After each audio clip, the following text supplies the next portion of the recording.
afternoon, everyone. This is Tony from Her Homestead Skills. Another day, I managed to get out to the garden and do some more weeding. Well, mostly I had to dig up grass that had infiltrated my garden plot. And of course, the first thing that I decided to do was clear the asparagus beds because they are starting to pop up. And I want to give them the freedom to produce asparagus spears for me. So that was the first thing. And then I have a little tiny area with a raspberry bush in the same plot. Like I have raspberry bushes at the back against the fence, the whole lot. But the asparagus bed moves into a little plot of rhubarb. And then just further along, then I added 3 or 4 raspberry plants. So cleared that whole section, and yeah, it's very tiring to fork it all, to pull out the grass, to separate it all, and to get rid of it. And that's just the beginning. I have to do that with the whole garden. I also took a quick peek at the lavender and try to clean out some of the grass that was growing in between those plants. I have lavender on one side and I have sage on the other. The lavender took very successfully. Some of the sage did and some did not, but I do have 2 sage plants coming back, which is nice. I will take cuttings from those and plant them on the other side. I have this thing where if I can take cuttings, and I mean that's what I did with my lavender and it's growing beautifully. If I can take cuttings from plants rather than buying them every single year, I do that. Now both the sage and the lavender are perennials that come back year after year after year, and they're hardy in my location, so that's fine. Now I just have to expand the sage bed as well.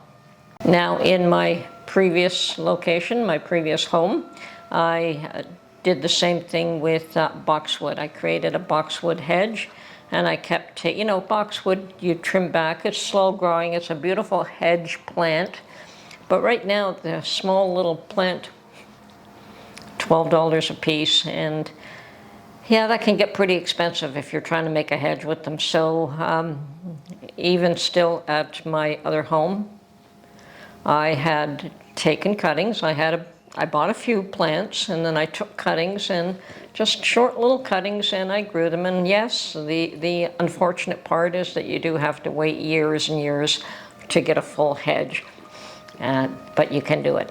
And it doesn't cost you a small fortune if you have the time. Now, I'm getting a little up there in years. I don't know if I still have the time to do that sort of thing, but we do what we can. And I won't be planting a boxwood hedge here, although it might be not a bad idea at one spot. Might reconsider that. Anyway, either that or I'll put a lavender hedge. I may move that. I do have a tendency to do things like that, moving plants around from one location to another. Unfortunately, the rosemary is not hardy in this location year-round, so I have to take cuttings and start plants every single year. Now, I do have a few cuttings that I've taken, and they are growing nicely, and they will go in the garden, and they'll do beautifully. But come the fall, they'll have to either be dug up, or I just let them die there, and that's par for the course. Now I did dig up and get rid of a Greek oregano that I had planted. It had grown huge. I had 3 big plantings of it that they grew beautifully, but my garden is too small. Greek oregano is something that I don't really use, so and I have no use for it. So I dug it up and I got rid of it today. And I do plant this Italian oregano that I got the seedlings originally from my mother, and I keep seeds from it every year. So from my mother, I replant this Italian oregano and tomatoes, the grape tomatoes, every single year. And then my mother is always with me. She was an avid gardener as well. So the one thing that she was able to grow lots of was lettuce, and that's something that I've never been very successful at. But where I am in the garden plot I'm in, there's too many wild bunnies running around there, and they're very difficult to get rid of. Although the first time I was at the garden plot, there was a gentleman who had a plot over the way, talking to one of my closer neighbors, and he was telling me that he'd been there quite often during the winter and noticed coyotes and coyote footprints. And because of that, he felt that the bunnies were a little scarce this year. That would be nice if that was the case, because they do tend to take advantage of things that people grow. Anyway, so I'm totally exhausted. I pushed myself a little too hard today, but that's fine. I tend to do that. And anyway, just got home, took a shower, and decided to get out and do a little bit of shopping. And I did go by Walmart to double check. Well, actually, I went to Walmart for something specific. They didn't end up having it, but their garden center was open. Yay. And Costco's was as well, but I didn't stop by Costco's garden center. So they're all starting to open up. And I've taken a few pictures of things that are available. Prices are at Walmart, they're still not cheap. I think it's $3.50 for a little pot of plant. You don't seem to get those little cell packs anymore. They all seem to be individual plants and in a pot, and they want $3.50 a piece for each of them, which is kind of ridiculous. I think we used to get a cell pack of 4 for $2, but that's the way things are going. So they think they give you the impression that they're giving you something more by putting it in a 2-inch pot. And perhaps the plant is a tiny bit bigger, but probably not. It's probably the same size. It's just marketed a little bit differently and for a much greater price. But that's the reality of things today. And that is why I do try to start some things from seed. You know, every tomato plant and pepper plant that I start from seed, if I grow 15 of each, that's 30 times 3.5. It's a lot of money. So and my rosemary, taking cuttings, all those things save me money. So if you have to buy plants, it's one thing, and if you don't, if you can start them from seed, all the better. But I still like to go by and see what they have and see if there's something that I'd like that I'm missing. But so far, I'm still in the midst of cleaning up the garden patch, and when that's clean, then I can organize and decide where I want things. So, and I do have some seeds that have to be planted directly in the ground, like beans and peas. I do not start those as plants. I just put the seeds directly in the ground. Anyway, after checking out Walmart's plant selection, and I've taken pictures, I'll put them here, I decided to go inside the store itself looking for something specific, which surprisingly they didn't have this time. They were out of it. And